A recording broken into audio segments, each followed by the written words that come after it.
At what the new Smith County Courthouse will look like on the inside. The rendering, which you'll see in just a moment, was revealed earlier today at the State of Smith County address in Tyler, where the county judge delivered updates on several major projects.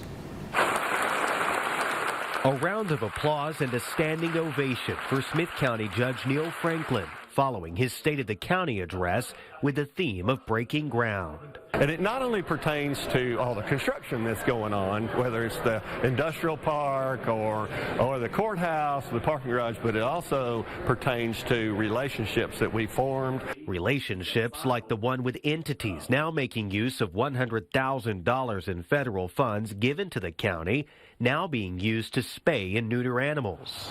And a relationship with UT Health focused on improving mental health outcomes for inmates at the county jail.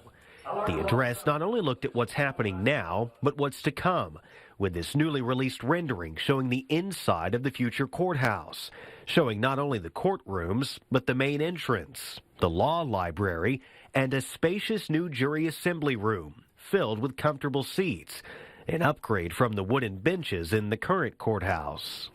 In his address, Franklin also announced a new initiative called Smith County Prayer Force, modeled after a similar group in Harrison County, matching first responders with community members for prayer. They get that name, they're matched together, and they promise that they'll pray for them every day for an entire year.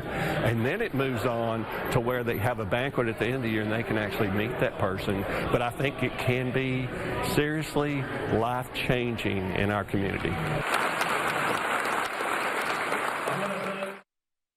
And the Prayer Force website is already live. You can find it by scanning the code on your screen or by going to kltv.com.